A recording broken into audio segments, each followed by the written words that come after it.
जी doctor साहब, आपने बात की कि हुकूमत इस वक्त कोशिश करे कि भरपूर तरीके से कि लॉन्ग मार्च रोकने की कोशिश की जाए और रोका जाए इसको। इसके क्या कॉन्सिक्वेंसेस हुकूमत को आगे बर्दाश्त करने पड़ेंगे अगर रोकने की कोशिश करती है देखिए, हुकूमत? गले पड़ जाएगा हुकूमत के ठीक है। अगर ये हुकूमत ताकत के जरिए लॉन्ग मार्च को रोकने की कोशिश करती है। गले पड़ेगा और बहुत बुरा गले पड़ेगा। ठीक है। और अगर यानी अगर उसमें तशद्दुद का फैक्टर आ गया और घिराव जलाव हो गया और रियासत अदम इस्तेकाम कर, साथ ही ये भी है कि अगर खान साहब उसके नतीजे में हुकूमत को नहीं गिरा पाए, क्योंकि वो जो बात फैसल वाडा साहब ने उस दिन की थी, मैं उसे कम से कम बड़े अच्छे हमारी बातचीत है उनसे, मैं उसे समझने का हूँ कि 5 लाख आदमी घुस जाएगा एक इमारत के अंदर और उठा के फेंक देगा, या जो बंदा बैठा है वो अपने आप चला जाएगा, ये पॉसिबल नहीं है।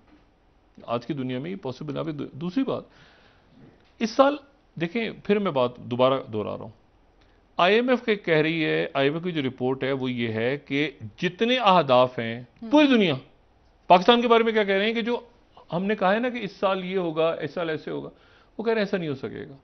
दुनिया आपस में इंटरकनेक्टेड है। आने वाले साल के बारे में आईएमएफ कह रहा है कि जितने पिछले साल बेरोजगारी थी उससे ज्यादा लोग बेरोजगार हो जाएंगे, उससे ज्यादा महंगाई हो जाएगी, उससे ज्यादा मसाइल। जब ये देखें, ये मिनट टू मिनट दुनिया चेंज हो रही है ना, यहाँ तो इंसान को मिनट का नहीं, एक लम्हे का नहीं पता, एक सांस अंदर गया बाहर आएगा, ये नहीं पता होता। प्लानिंग हो रही है वो लंबी चौड़ी जी, 10 साल, 5 साल, 50 साल। ओ भाई, यहां पर मिनट टू मिनट रियासतें फैसले कर रही हैं क्या करना है, क्या नहीं करना, कैसे क्या। अब यहां एक पूरा का पूरा, आप कहते हैं ना, एक रियासत और फिर उसके अंदर बाकी उसके जो हिस्से हैं वो आते हैं ना। रियासत यरगमाल बनी हुई है इस वक्त, यहां क्या होगा, कैसे होगा, क्या होगा। जमहूरियत लाजिम है, लेकिन मसला ये है कि ये जो पंजाब में हुआ, मुझे नहीं पता सिंध में अपोजिशन कोई है कि नहीं इस वक्त, और वहां पर जो है वो ये मरकज के अंदर अपोजिशन है नहीं है, क्या है, कैसे है, नवाज शरीफ साहब ऑन बोर्ड हैं, कितना है, क्या चाहते हैं, क्या पूरा खान साहब कब ऐलान करेंगे, क्या सरप्राइज देंगे, ये इलेक्शन जीतते हैं वो। अगर मैंने आपसे कहा ना, मुझे पता ही नहीं कि दूसरी साइड से कौन खड़ा है, ना किसी को पता है। यानी लोग आंखें बंद करके ये सोच रहे हैं कि इमरान खान नहीं जीतना है, जो इनके मुखालिफिन है वो भी सोच रहे हैं। फिर सवाल ये कि वो जीत गए इलेक्शन, वो उसके बाद ऐलान करेंगे इधर का, इस्लामाबाद का, क्योंकि ये दो अलग अलग चीजें हैं। जिस पार्लियामेंट को उन्होंने गिराना है उसी का वो इलेक्शन भी लड़ रहे हैं, लेकिन वो इलेक्शन ये जाहिर करेगा कि वो मकबूल कितना है, लेकिन मकबूल उसके साथ ही वो रिजाइन करेंगे ताकि फिर इलेक्शन हो, क्योंकि वो 9 सीटों पे तो नहीं हो सकते फिर यहां का। तो ये है वक्त का और पैसे का ज़या, लोगों का, यहाँ के इंसानों का पैसा है ना। मतलब एक जलसा जो होता है किसी का भी, पीडीएम का हो, खान साहब का हो, उस जलसे में आप वो जो गांव के लोग आते हैं उसमें सारे वो दूर दराज इलाकों से, तो आप ज़रा देखें उनके, मेरे ख्याल से पूरा गांव की वो खाना खा सकता है उस पैसे से। मतलब एक, मतलब हाँ, शायद पूरा हफ्ता खा सकता है या पूरे दिन, कम से कम एक गली मोहल्ला तो खा सकता है। तो यहाँ पर ये पीडीएम का भी यही था। मुझे नहीं पता कि जलसों में कितने करोड़ रुपया या कितने, क्या बजट क्या बनता है उनका, लेकिन जरूरत नहीं है खान साहब को, ना जरूरत है इस वक्त, ना इस वक्त हुकूमत को। 41 करोड़ रुपया, खुदा की पनाह, यानी ये वो अलग है, बाकी खर्चे वो सारी दुनिया धंधा छोड़ के 41 अरब करोड़ रुपए का क्या यहाँ पे बम चलाने हैं इस्लामाबाद में। अच्छा, वो उनको भी काम कुछ नहीं है इधर, तो ये इससे इनके निकलेंगे नहीं। अच्छा, वो आरिफ अलवी साहब आगे पीछे उनके बयान, उन्होंने बात कुछ और करना चाह रहे थे क्या, उधर से फैसल वाडा साहब ने कहा ये इशू है, वो उनके बयान को बताया गया, मीडिया में इससे कहा निकले। जा रहा है। ये देखेंगे ये हमने अगला साल कैसे गुजारना है, अल्लाह ताला खैरियत से लाए, ये आगे ये कैसे निकलना है यहाँ से। अच्छा, ये इसको इससे ये जो है ना इशू बहुत छोटा है, ईगोस का इशू है, इसको कैसे हल करना है, क्या करना है। और इसमें सर, नवाज शरीफ साहब ने कहा है कि आला सतही कमीशन बनाई जाए, जो उनके साथ इंतकामी कार्रवाई की गई पीटीआई हुकूमत की जानिब से। आज तक हमने कभी इन कमीशन के नताइज नहीं देखे, तो क्या इस कमीशन के कोई नताइज देख सकेंगे, या बाकी में कोई आला सतही कमीशन बनाया जाएगा इस पर? सॉरी, नवाज शरीफ साहब के साथ पहले तो ये बताएं कि उनके साथ ज्यादतियां ज्यादा हुई या मेहरबानियां ज्यादा हुई? हाँ, और दुनिया के चंद खुशकिस्मत तरीन लोगों में से मियां नवाज शरीफ हैं। अगर आप बनाए ना चंद खुश, नहीं देखें, वो इंसान, वो कहते हैं ना कि नाशुक्रा ही है। मैं अपनी बात कर रहा हूं भाई, मेहरबानियां ज्यादा हुई हैं जिंदगी में या जिंदगी में मजालिम ज्यादा हुए हैं, ये देखें ना।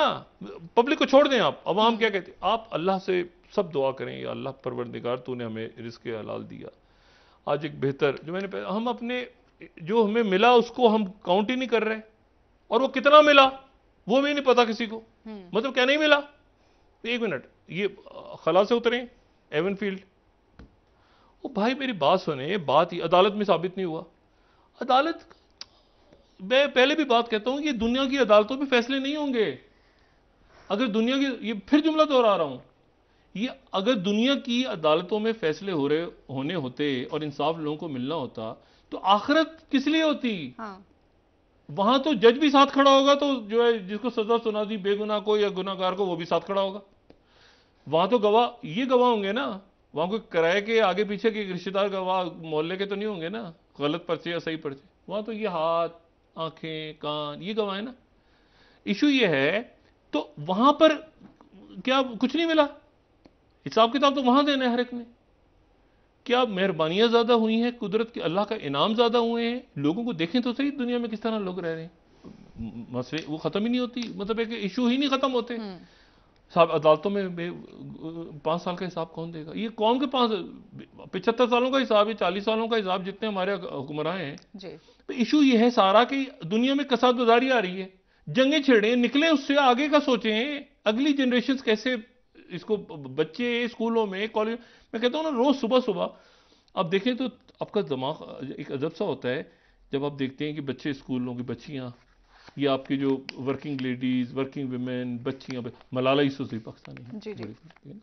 एक खास तबका है जो मलाला यूसुफजई को खास तरह के अंदाज में पेंट करता है, और वो अब क्या कहा जाए, लेकिन ये बड़ा एजाज है हमारे लिए। मलाला यूसुफजई वो कॉलेजों का, स्कूलों का दौरा करेंगे। इशू क्या है, तो अब बच्चियां हमारी तो वेलकम करते हैं, लेकिन मैं आपको सिर्फ बता रहा हूं कि दुनिया कहां जा रही है। और अच्छा, जो यूथ है ना, जो यंगस्टर्स हैं, चूंकि टेक्नोलॉजी, अच्छा उन सबको पता है कि व्हाट्सएप पे, फेसबुक पे सब कनेक्टेड है पूरी दुनिया से। इशू ये है कि वो उस तरह की बातें सुन के वो पढ़ भी रहे हैं और वो देख भी रहे हैं, और साथ ही वो ये जो बातें हैं इसमें पढ़े हुए हैं कि यार एक मिनट, वो जो साइफर था, ये साइफर वाइफर होते, मुझे नहीं पता किस फॉर्म में होते हैं, यकीनन होते हैं, वो एक डिप्लोमेटिक से, लेकिन इससे ऊपर भी बहुत कुछ हो रहा होता है। ये मैं जहां तक समझता हूं ना, ये एक रवायती सी चीज होती है, सफारत खाने ने भेजा, जो सफारत खाने ने भेजा, वो साइफर भेजा तो कोई नहीं, वो दुनिया जो है वो, मतलब आज की दुनिया, आज की दुनिया में आप एक चीज भेजते हैं और आपने चीज भेजी, और गालिब इम्कान आते से होते हैं कि बीच में उसको किसी तीसरे मुल्क ने इंटरसेप्ट कर लिया, तो ज्यादातर बात जो होती है वो इन पर्सन होती है, ठीक है ना। इन पर्सन लोग बात करते हैं, लोग टेलीफोन, आपको पता है, मैंने कई अमेरिकन से या बाकी लोगों से पूछा, मैंने कहा चाइना जाते हैं अपना फोन साथ लेके जाते हैं? उन्होंने कहा नहीं, हम अपना फोन साथ लेके नहीं जाते, हम अपना जो ये टेलीफोन है ये साथ नहीं होता, हम दूसरा छोटा फोन यूज करते हैं जिसमें कोई डाटा वाटा नहीं होता। फिर हम चाइना के अंदर जो फायरवॉल है, चाइना में एक फायरवॉल है, सॉरी फायरवॉल कहते हैं उसको, ग्रेट वॉल जो भी, वो एक पूरे साइबर के, तो है ना उनकी दीवारें चीन, एक वो पूरा मोमेंट यू एंटर दे, वो पूरे आपके टेलीफोन उनका पूरा उन्होंने सिस्टम रखा हुआ सिक्योरिटी का साइबर में। हाँ, उसमें बात करेंगे किसी, तो उसमें जो है ना वो पूरा जो है वो आप एंटर हुए तो आप चाइना के उसमें आ गए।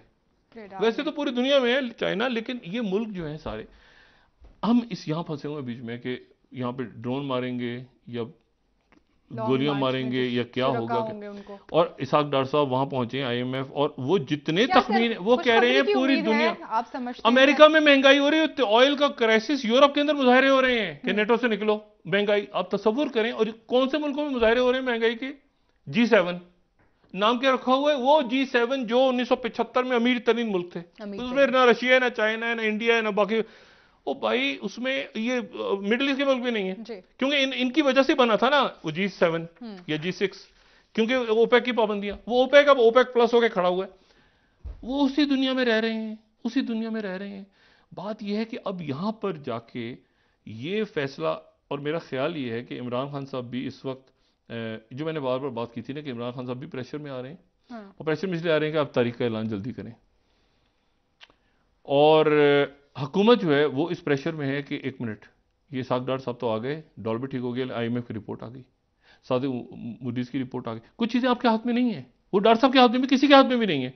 एक चीज आपके हाथ में जरूर है कि आप ये स्मार्ट गवर्नमेंट्स करें, और आप अपने जो खर्चे हैं हुकूमत के खर्चे, वो खर्चे कम करें, और रियासत भी अपने खर्चे कम करे।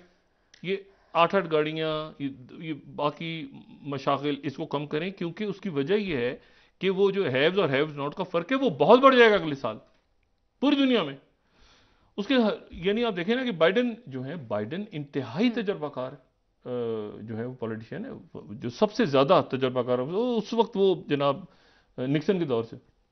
लेकिन इशू ये है कि इस वक्त जो है वो उनको सामना है फिर दोबारा ये 8 अक्टूबर को, अगर 8 नवंबर को, और कांग्रेस ऊपर 4 हफ्ते रह गए हैं, 4 हफ्तों से भी कम। मुझे नहीं पता कि अगर वहां पर कांग्रेस के ऊपर उनका वो काबू नहीं रहता और वो डिवाइडेड गवर्नमेंट रहती है तो वो आगे फैसले किस तरह कर पाएंगे, क्योंकि वो कई जगहों पे गड़बड़ हुई है ना, ये अफगानिस्तान से लेके, ये सेंट्रल एशिया से लेके, ये नेटो की जंग, उनकी ये पॉलिसीज पे नहीं नहीं ज्यादातर वो उधर ताइवान, उधर ये ऐलान कर दिया, उधर वो कर दिया, उधर वो, अच्छा वो पुतिन आराम से उठ के उन्होंने अब जंग छिड़ दी है। हाँ। और ये मैं सिर्फ चंद लम्हों के लिए अगर हमारे पास हो तो ये मैप देखें तो ये बहुत बड़ा इलाका, ये जो लाइंस हैं इसको अगर आप देखें तो जो ये जो क्रॉस लाइंस हैं ये पूरा इलाका है जो कि निकल गया है उनके हाथ से, ठीक है ना। और ये कर्टसी अल जजीरा में ये दिखा रहे हैं, बहुत बड़ा इलाका यूक्रेन का निकल गया है। तो अब यूक्रेन कैसे करेगा? यूक्रेन पैसे मांगता जा रहा है अमेरिका से, और यूरोप के पास पैसे नहीं है यूक्रेन की हेल्प करने के लिए, और अभी उन्होंने लॉन्च कर दिया है। उसका भी डायलॉग होगा, कैसे होगा, उसमें कौन फरीक बनेगा? ये भी डॉक्टर साहब एक फेलियर ऑफ अमेरिका ही है। नहीं नहीं, यूरोप नहीं था तैयार जंग के लिए ना, ये गड़बड़ हो गई है ना सारी। अभी तो वो निकले थे कोविड से, दुनिया निकली थी, इकोनॉमी वो जंग छिड़ गई, सारे उसमें सकिन हो गई पूरी दुनिया। पाकिस्तान ने देखना है कि भाई हमारे आगे तेल के मसले, महंगाई को कीमत कम करें आप, सॉरी ये महंगाई से कैसे निपटना है, मईशत स्लो हो जाएगी पूरे साल तो कैसे आपने निपटना है। अब आपने और शॉर्ट गवर्नमेंट्स करें ना, मतलब कम लोगों के साथ, लोग कोई वफादार भी तो होने चाहिए ना, कि हर कोई वफादार वजारत के ऊपर ही होता है, वरना वफादारी नहीं है।